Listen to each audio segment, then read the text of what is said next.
الصلاۃ والسلام علی رسول اللہ الکریم۔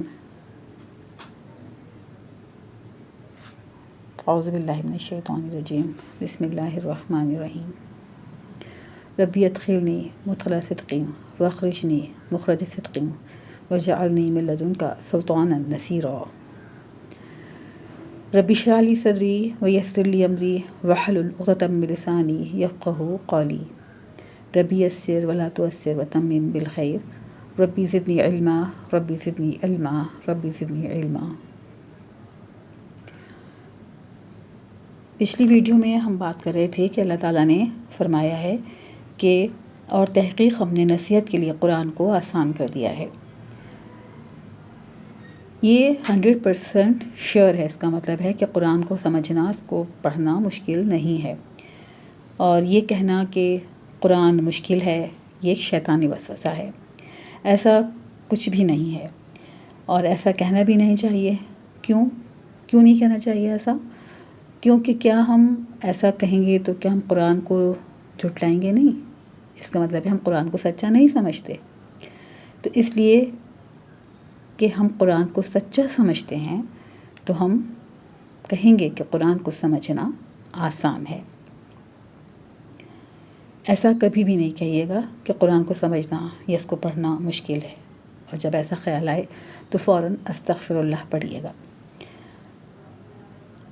اس جو ہمارا سفر ہے نماز کا، اس میں ہم سورۃ الفاتحہ سیکھیں گے، سورۃ العصر، سورۃ النصر، سورۃ الکافرون، سورہ اخلاص، سورہ فلق، سورہ ناس سیکھیں گے، اور اذان سیکھیں گے، اذان کے بعد کی دعا، اور وضو کے اذکار، اور رکوع، سجود، اتحیات، درود پاک وغیرہ، اور دین و دنیا میں بہترین حالات کی دعا کہ ربنا آتنا فی الدنیا حسنۃ وفی الآخرۃ حسنۃ وقنا عذاب النار۔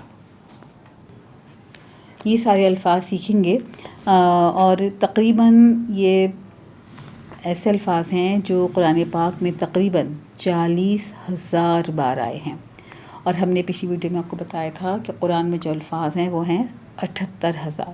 تو سمجھیے 50% سے زیادہ الفاظ ہم ان اذکار میں یعنی نماز اور دعاؤں میں سیکھ لیں گے۔ 600 صفحات کے لیے اگر ہم ٹائم لگائیں تو ہمیں کم سے کم 400 گھنٹے چاہئیں، اور آج کل جو تعلیمی کیریئر کا لوگ آغاز کرتے ہیں تو اس میں یونیورسٹیز میں گھنٹے کاؤنٹ ہوتے ہیں کہ آپ کا اتنے گھنٹے کا یہ کورس ہے۔ تو بظاہر تو دیکھنے میں لگ رہا ہے کہ 400 گھنٹے، لیکن یقین جانیے بہت مزہ آئے گا آپ کو پڑھنے میں، بہت اچھا لگے گا آپ کو، اور آپ خود زیادہ ٹائم لگائیں گے۔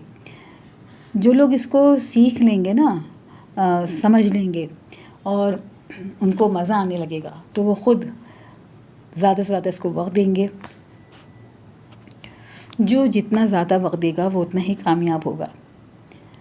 ہماری والدہ کہا کرتی تھی کار با کثرت، یعنی جتنا کام کرو گے اتنی مہارت پیدا ہوگی۔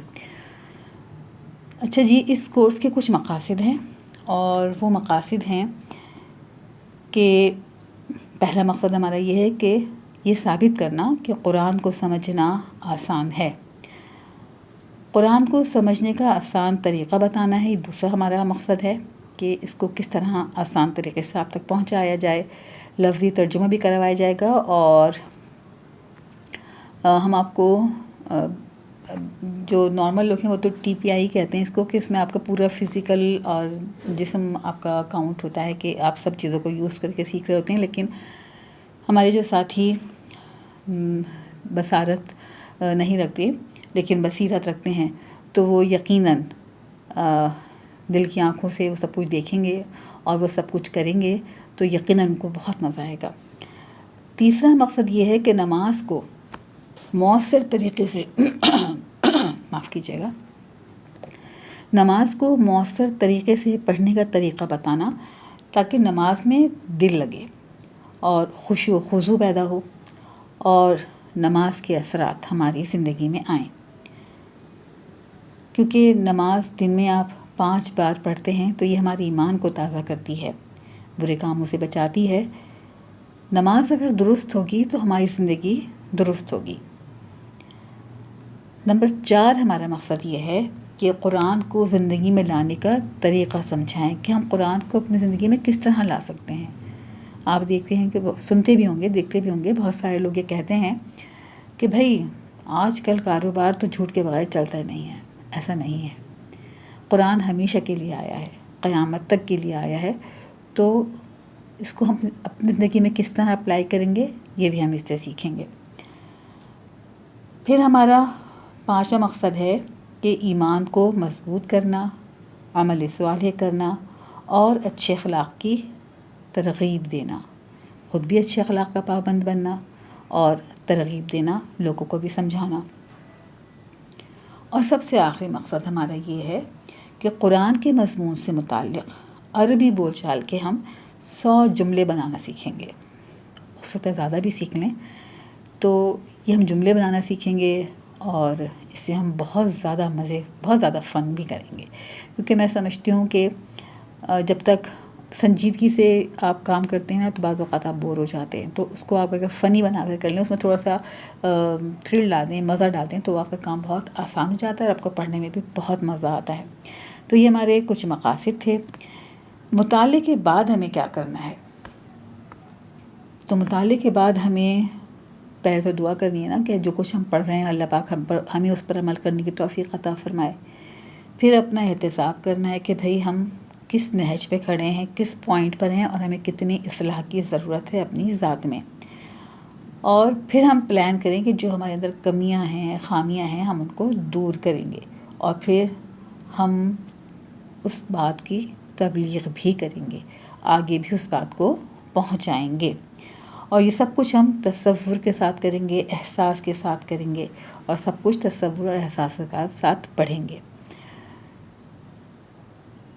ابھی آج کے لیے اتنا ہی، اور امید ہے کہ آپ کو ابھی تو یہ باتیں تھوڑی تھوڑی سمجھنے میں شاید دشواری ہو رہی ہوگی، لیکن آہستہ آہستہ ہم بہت کچھ سیکھیں گے اور ہمارا سفر انشاءاللہ بہت اچھا رہے گا۔ بس آپ کو یہ یاد رکھنا ہے کہ آپ خوش قسمت لوگ ہیں جنہیں اللہ تعالیٰ نے اس کام کے لیے چنا ہے۔ السلام علیکم ورحمۃ اللہ۔